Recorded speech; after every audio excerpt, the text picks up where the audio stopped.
Welcome to the Rebel Daydreams podcast. Normally we do queer and absurd skits. Today we have a style parody of the Maltese Falcon, which is a noir detective thriller. The main character is a shit, and eventually he becomes less terrible. Alright, here is Captain Bagel.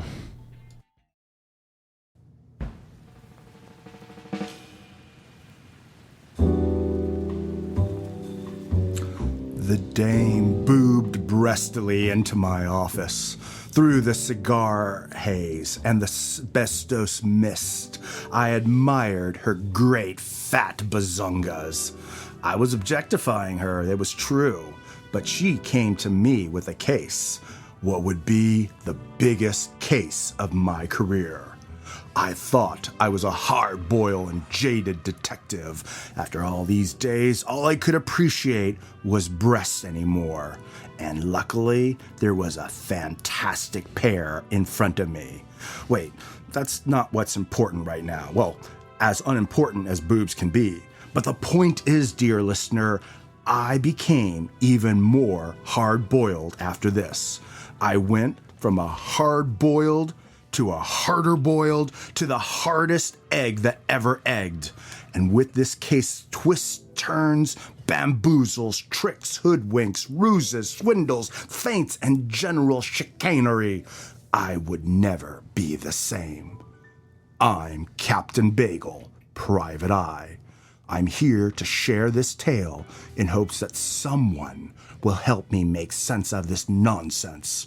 Oh, and boobs. I need someone to help me understand boobs. Like, why are they so beautiful? Okay, I'm getting distracted again. You might be able to tell I'm a connoisseur of the feminine form, but I'm also a connoisseur of crime and punishment. And I don't mean the book. I mean real life. This was a truly incredible crime, and I find that I'm rambling again. So let's just begin the story. The story of Schrodinger's gun. What follows is as faithful of a recreation of events as I can remember. Details have been changed to protect the guilty. Regardless, the dame boobed breastily and said this. He's gone. I may never see him again. Help me. Slow down there, sweet cheeks. I'm just so distraught. I can't handle my emotions very well because I'm a woman. Sometimes my clients would come to me in a state of distress. As a smooth operator, I always knew exactly what to say to relax them. Calm down. You're being irrational. Okay,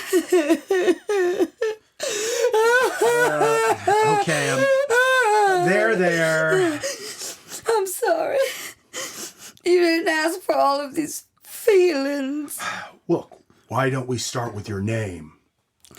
I'm Antoinette, and my cat is named Chekov. I'm Captain Bagel. What's this about your cat? He's gone missing, you see. Is he a talking cat or one of the quiet ones? He talks. What? Do you think that I'd get this way over a regular boring old cat? I've seen stranger things. Antoinette, when did you last see your cat? We had an argument. Now he hates me. Hates me! I told him I was worried about secondhand smoke. He said he would smoke outside, but I begged him to just quit entirely. You know, I know what will soothe your nerves. How about a cigarette? No? Well, suit yourself. Mind if I smoke? I don't want to be around secondhand smoke, which is literally the only thing you know about me. No, not true. I also happen to know you have giant hooters. I love nicotine. Does a body good. Now, tell me about your cat, Chekov. He is a black cat with white ears. Well, I'm going to need as many details as you can remember. He has a gruff, manly voice, like yourself. His eyes are blue and watery, but not in an unmasculine way. Thank goodness for that. I've known men with feminine eyeballs, and it has plagued them their entire lives. He has very masculine claws, sharp and pointed. He never puts on nail polish. Ha! I should think not. His short dark fur is outside his skin, not on the inside. Yes, 'cause otherwise it would be a medical issue. He carries a 44 Magnum everywhere he goes. It is strapped to his front right leg. Ah, a very masculine gun. No wonder you miss him. But I've never heard of a talking cat with a gun. They lack opposable thumbs. He can pull the trigger with his teeth, you see? Fascinating. Go on. He drinks Johnny Walker and Coke. Ah, both extremely masculine drinks. A credit to him. Overall, his appearance, demeanor, and behavior are all very masculine, which matches his sex assigned at birth. So he isn't a transgender cat then? No, he's as cisgendered as a talking cat could be. Whew, well, that's a relief. I'm glad I'm looking for an upstanding citizen and not someone who questions conforming to gender roles. Following that logic, I suppose he is a hit with the ladies. He has slept with 7,467 female cats. Ah, real tomcat. Are there any other stereotypes about men that apply to him? Well, the only emotion he ever expresses is anger. A cat after my own heart. Well, that's a thorough description. And judging by the fact that you expressed emotions other than anger, I can tell he became uncomfortable and left. So that's motive. Do you have any idea where he might have gone? He goes to a bar frequented by other talking cats. It's called the Rainbow Alley. I would go myself, but it's in a bad part of town. So I need a big, burly person like yourself to go investigate. Naturally. As a man, I have more testosterone in my body than you do. Therefore, I am stronger. Also, it would be extremely unfeminine for you to lift weights. Yes, moving the body around in certain ways is masculine. I move my body around in other ways, which are feminine, like ballet. Thank God there are rules that are based on our genitals. Otherwise, how would we know how to behave? We wouldn't, Captain Bagel. We wouldn't. All right. Well, I have a motive, a description, and a location. That's enough for now. Just call my office if you can think of anything else. Here's my card. Bring Chekov back to me. Don't sweat it, sweet cheeks. We'll get him back in a jiff. But he wouldn't be back in a jiff. Not by a long shot. The jiff that I was imagining was like salty peanut butter, which I prefer to take crunchy. I'm butch like that. Instead, the GIF was more like an animated image of a hot dog, an animation where nobody knows where it starts and where it ends. I was about to delve into the dark, criminal underworld of talking cats, and I would be forever changed.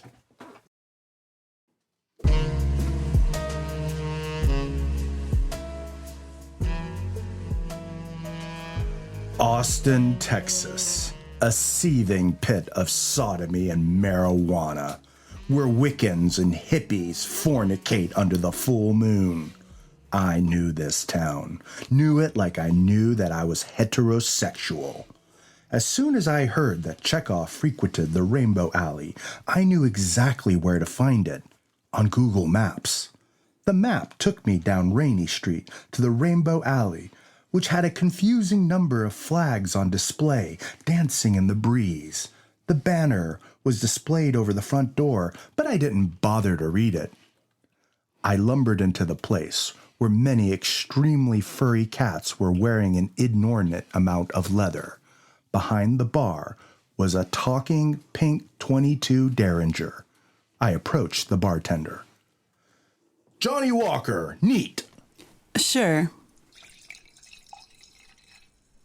"You're not going to ask me if I want a chaser?" You asked for it neat. "Oh, that's right." Do you want a chaser? "No! I'm a man. I drink whiskey by itself, and then I make a big deal about it to anyone who will listen." All right, then. Aren't you impressed? I can't say that I am. Wow. There must be some really tough customers here, if that didn't impress you. This is a real underbelly. If you say so. A real crawling, horrific nightmare of an urban hellscape. A seedy place of decadence, adultery, and jaywalking. All right, so did you need anything else? I need your name, doll. I'm Schodinger. She, her. Little did I realize I was talking to the gun that this story would be named after. Is your last name she, her? What's that business? Those are my pronouns? You don't have to tell me you're abroad. I mean, I can tell using my detective eyes. Anyway, have you seen a cat named Chekov around here? He was toting a .44 Magnum and smoking cigarettes. Oh, you were hired to look for him? By a two-legged, skin-having woman with enormous bazongas. Well, Chekov is dead. Well, this was an easy mystery. Sort of anticlimactic, actually. Well, time to go back and collect my fee. Wait, you don't want to know how he died? Well, I guess that detail might be important. Lay it on me. Let's talk in the back. Ooh, if you're leading me back there, sweet lips, I'll make it worth your while. What lips are you referring to? I'm a talking gun. Well, it looks like you talk out of your gun hole. You have lipstick around there anyway. I thought I'd give you a compliment. You don't have to butter me up. I'm already willing to help you. And I'm not going to take even a second to try to understand why. I'll blindly trust you instead. Sounds good to me. Come into the back. Schrodinger the gun led me into the darkest section of the bar, where I saw two boy cats kissing. Men can kiss each other here? Sure. It's a gay bar after all. Wait, I'm in a gay bar? You couldn't tell from all the pride flags outside? And the male cats wearing leather? And the banner over the front door that reads, "Welcome, homos"? I didn't bother to read that. I can't be in here. People will think I'm a gay cat. I don't think there's any danger of that, sweetie. Oh, my reputation as an upstanding heterosexual human's at stake. Goodbye, Miss Schrodinger. Wait, I can unravel the whole mystery for you if you just come to the back room with me. And so I did the only thing I could do. I left. I knew I couldn't spend one more minute in there. Those cat men with their luxurious fur and raw machismo were too much for me. I knew that if I spent one more second in that establishment, I would become a homosexual, and that terrified me. And so I abandoned the one lead I had when I was minutes away from unraveling the entire mystery. It was back to the drawing board for Captain Bagel.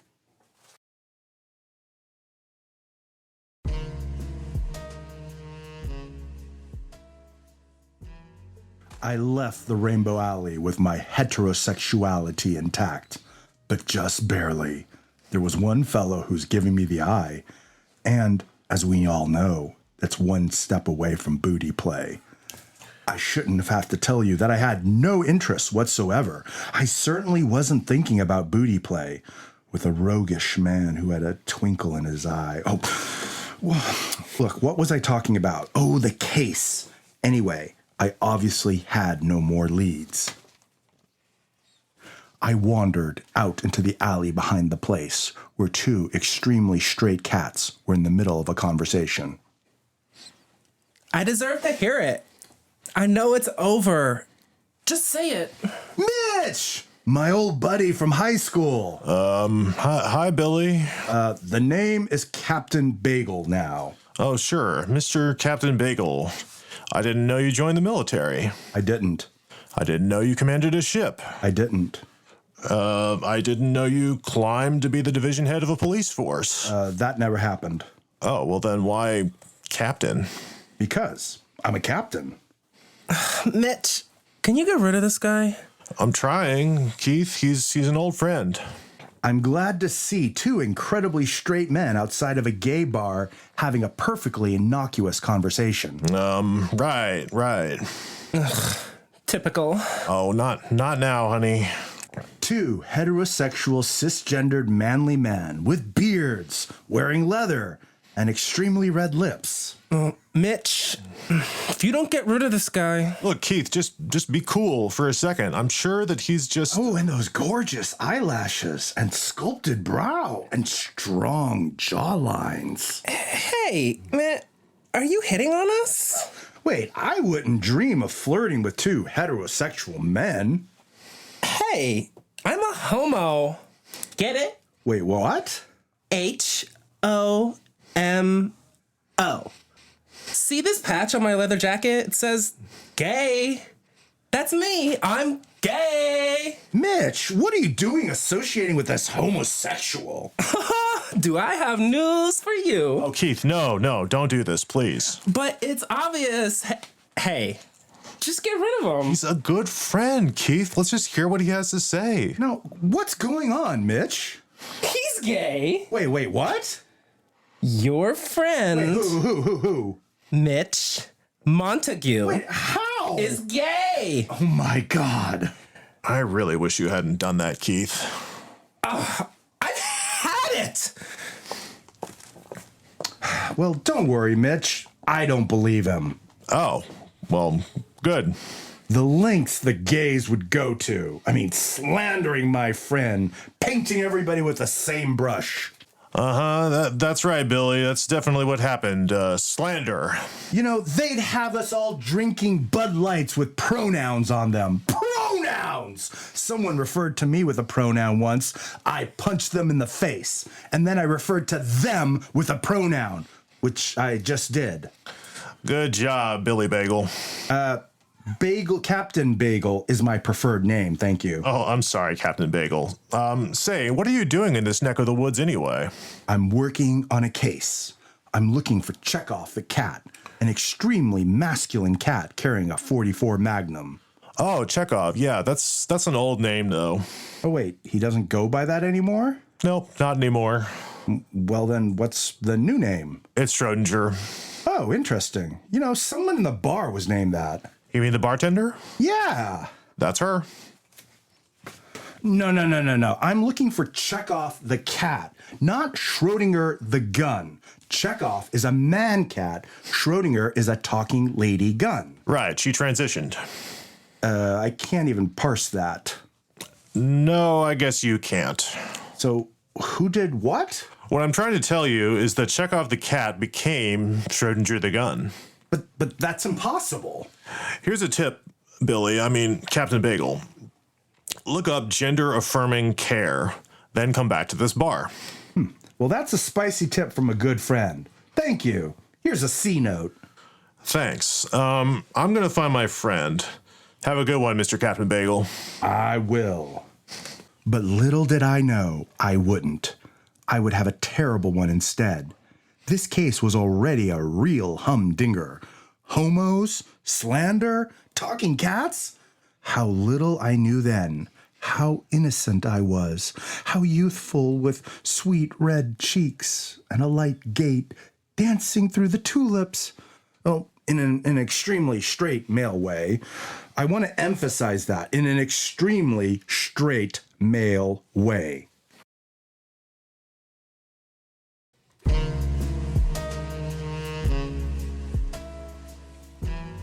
My childhood friends suggested I go to the library to look up gender-affirming care. But first I had a responsibility as a red-blooded detective. It was my duty to try to sleep with my client. So I called her into my office. We have a real boondoggle of a case. I am no closer to finding your cat Chekov than when I started. What shall I do without my dearest Chekov? The case is hopeless. Hopeless! You're such a delicate rose.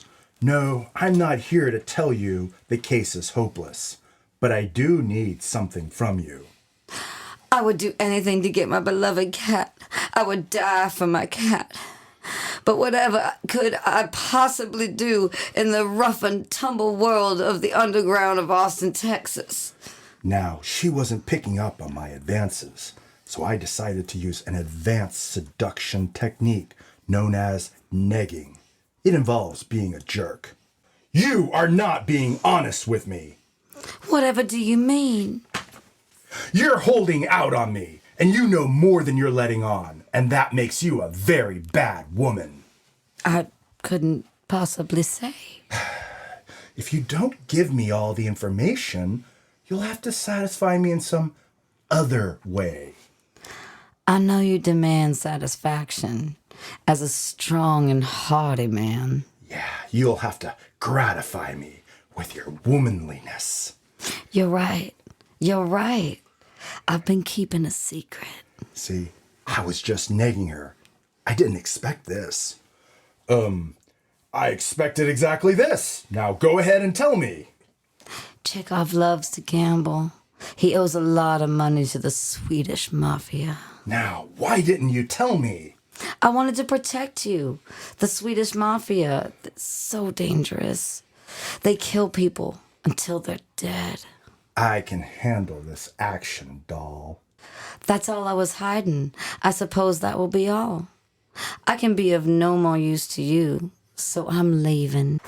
Wait! Goodbye. And she left. Even though I didn't get my rocks off, I had learned something valuable, so the meeting wasn't a complete waste. To this day, I was amazed she resisted my powers of seduction. It was such a clear neg. But now I had two leads, the Swedish mafia and gender-affirming care. I had to make a decision.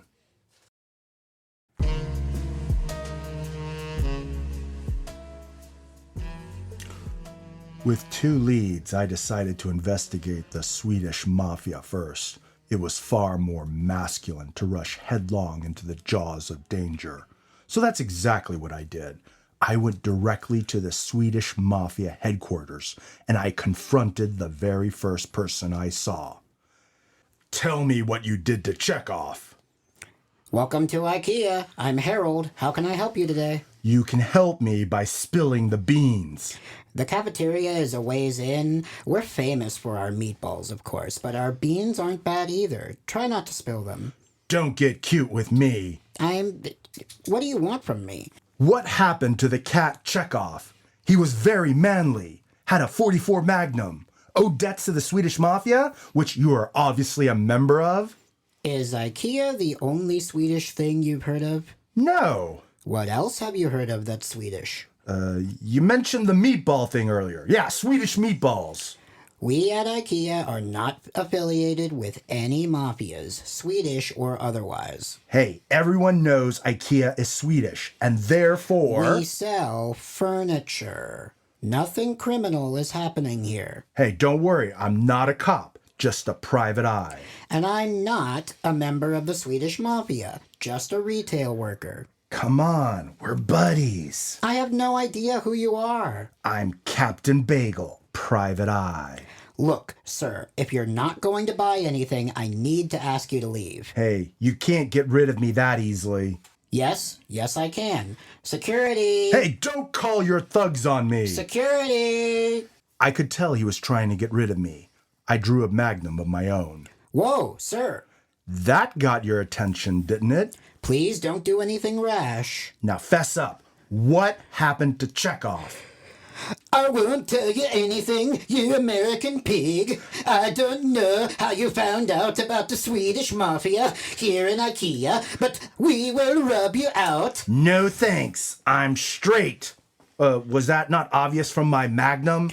By that I meant put you to death. I know Chekov owed money to you goons. What do you know about him? You'll never make me talk. Ah, my leg, my leg. Now talk. Even if I tell you, you wouldn't believe me. Try me. Chekov was gambling. He wanted money for gender-affirming surgery. What's it now? He changed from a male cat to a female gun. Chekov was an egg the whole time, you see. An egg? An egg is a transgender person who doesn't know they are transgender yet. Wait, they're not born knowing? Not always. But anyway, after the surgery, they started going by Schodinger. Then she paid us off. Oh, God, it hurts. Wait, the bartender at the gay bar! My God! Please don't shoot me again. And there it was. Schrodinger was Chekov all along. But what was gender-affirming surgery? How did he or she transform from a cat into a gun? And how will I find Schrodinger without going back to that gay bar and jeopardizing my heterosexuality? My work wasn't over, not by a long potato.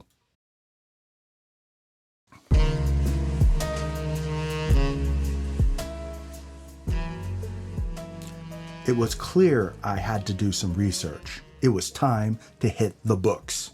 Unfortunately, I'm illiterate, so I needed to chat up a sexy librarian to get the info I needed about gender-affirming surgery. I immediately met a glorious dame with horn-rimmed glasses wearing a tight sweater. Even through the sweater, I could see her fat hooters. I gave her the elevator eyes. Good morning, Boobaful. I'm Captain Bagel. Can I help you? You already have. What magnificent knockers. Sir, I'm not here to be objectified. Well, that's what I came here for, to understand objectification. You see, a male cat is turned into a female gun, and I don't know why or how. Oh, you mean she had a blasterplasty? Pretty standard stuff. Is that a common procedure? Not common, but not uncommon among the transgender gun community. Well, I need to learn more about it. Well, the books about it are in aisle 31B. I'll go check it out. Thank you, Professor Boobington. My name is Carrie. Don't call me that. And so I went to aisle 31B. It was difficult to identify the correct book. Also, I didn't know how to make sense of the contents. But eventually I found a book with a cat and a gun on the front cover. I figured this was it.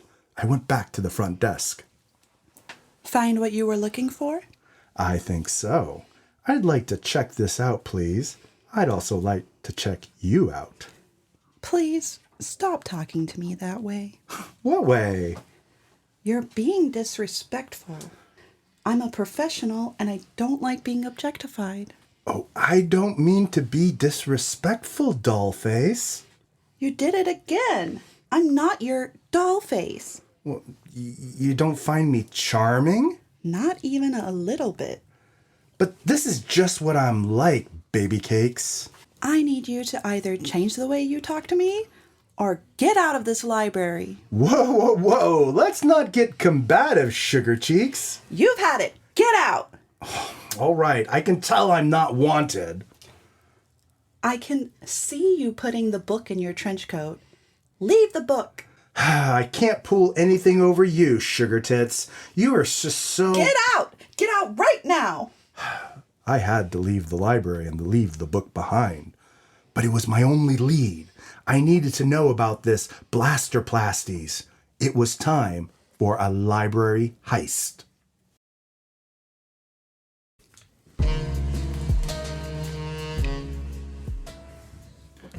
The library heist was an important caper for my knowledge of blasterplasties. But I didn't know who would help me. Everyone knows to have a good heist, you need to have at least 3 hardened criminals. I knew quite a few as a detective. Anyway, there are a couple of roles you need to fill. You need a face, the brains, and the muscle. Looking down at my ripcord body, I knew that I was the muscle.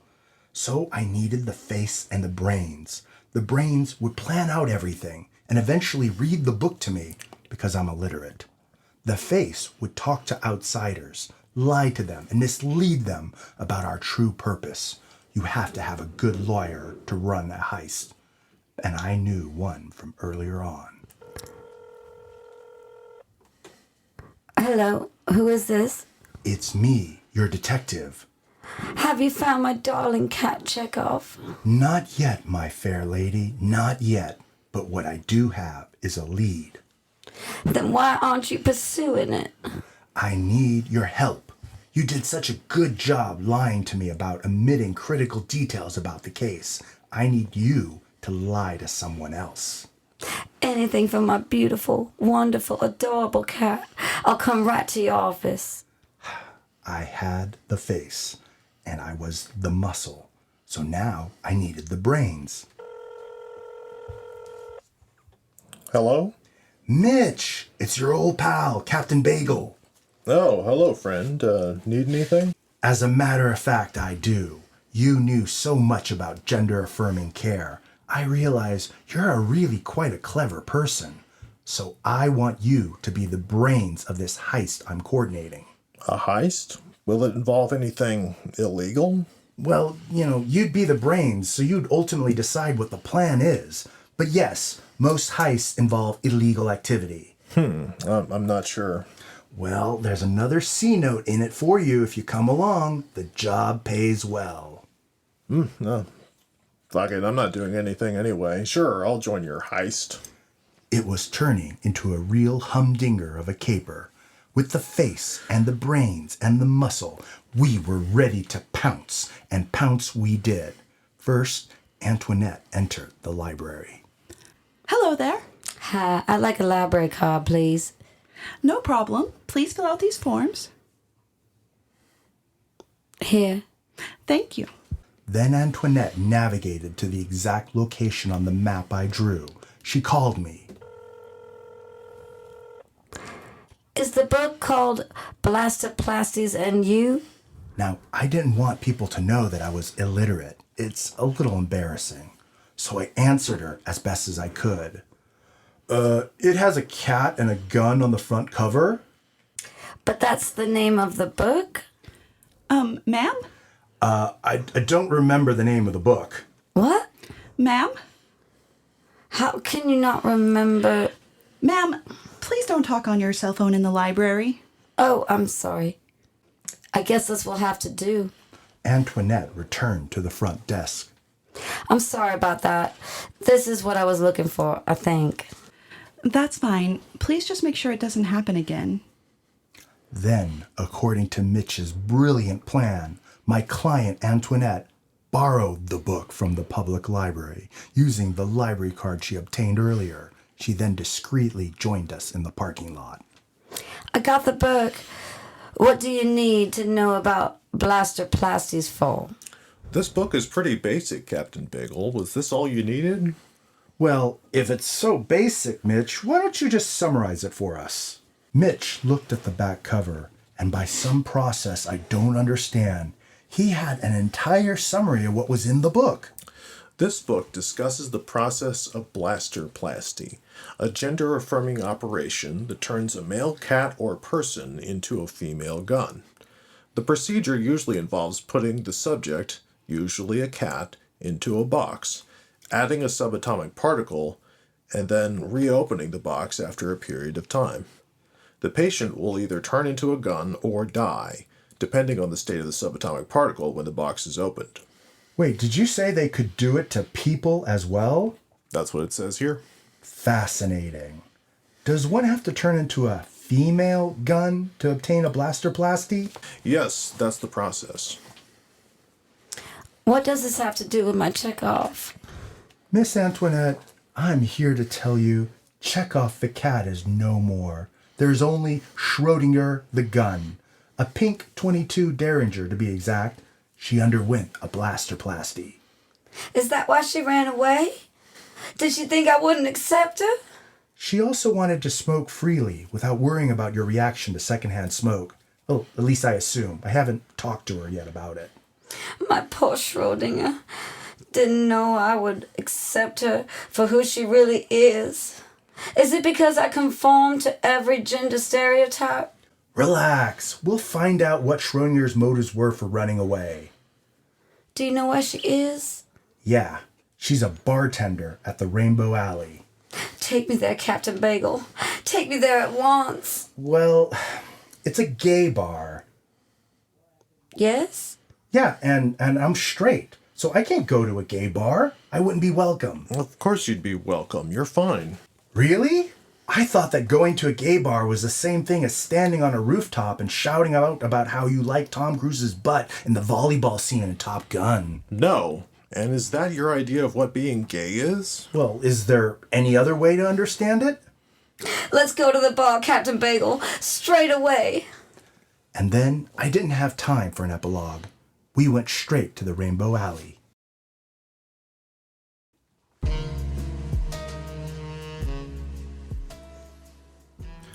After learning that going to a gay bar didn't necessarily mean that I was a homo, I realized I had to go back to where it all began, the Rainbow Alley, full of gay talking cats.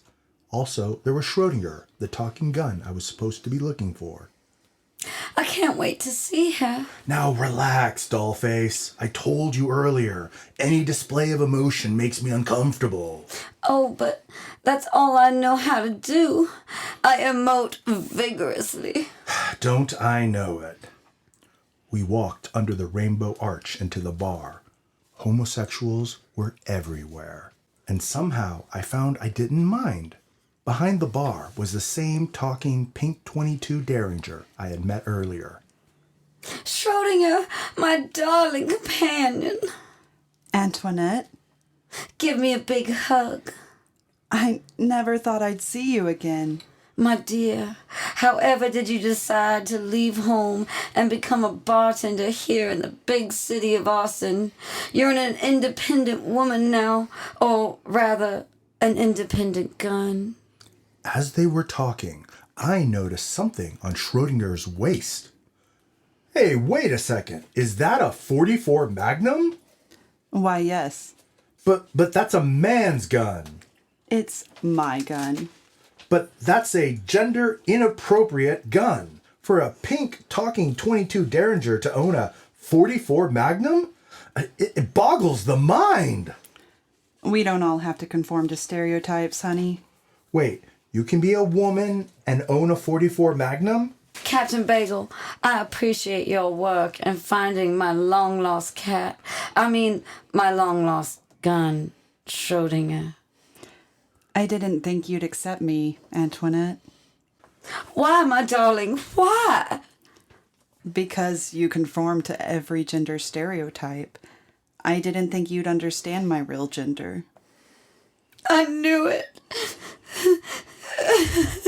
Oh, what a display of emotion. I mentioned earlier about how I feel about those. This isn't about you.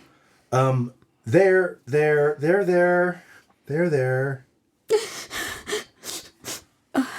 Schodinger, as much as it hurts that you abandoned me, I want you to know that I love you just the way you are. Cat, gun, person, whatever. You are my best friend in Austin, Texas, and the entire world. I'm sorry I left you. I love you anyway. And then they hugged. After collecting my commission, I walked away, slowly. What a case. A cat that became a gun. A gay bar that didn't indoctrinate. A Derringer who owned a Magnum. It made my head spin. And even though it was scary, I knew exactly what I needed to do next. It was time. It was time for a change.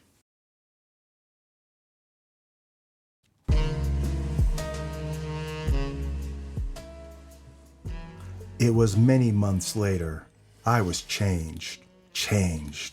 After a period of time, I started to realize that the way I spoke to women was wrong. Constantly calling them sugar tits was disrespectful, and I didn't know where this realization came from.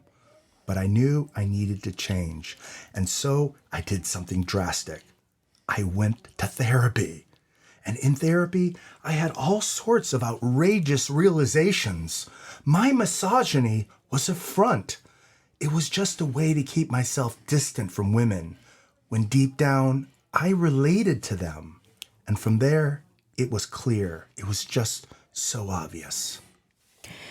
You realize, of course, that the procedure is irreversible.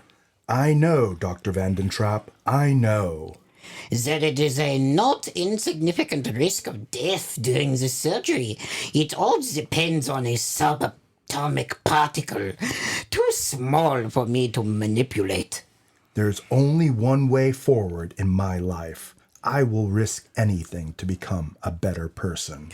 Well, you won't be a person, Captain Bagel. You'll be a gun, and a lady gun at that.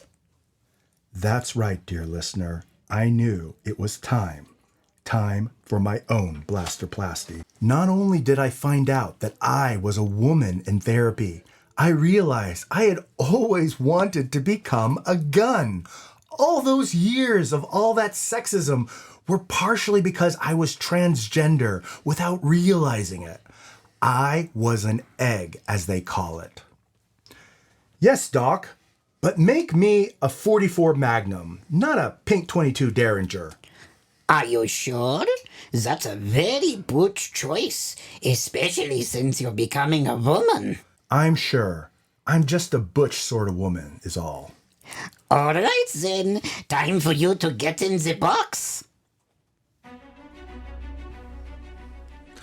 I got into the special surgery box. Vandentrapp sealed it, and I was on the brink of life and death. Kaleidoscopic colors assaulted me. My life flashed before my eyes. All my womanizing and sexism were sources of shame now. I hoped I'd be able to make it all right. Then the box opened. I looked down, and the procedure was successful. I was a gun, a 44 Magnum. I was elated. Of course, the work wasn't over yet. Over the years, I would always find new ways to express myself as a woman and as a gun. But after the blasterplasty, I could look at myself in the mirror and see the real me. I thought I was a hard-boiled detective, but this whole experience boiled me even further, and I realized all this time I was a hard-boiled egg.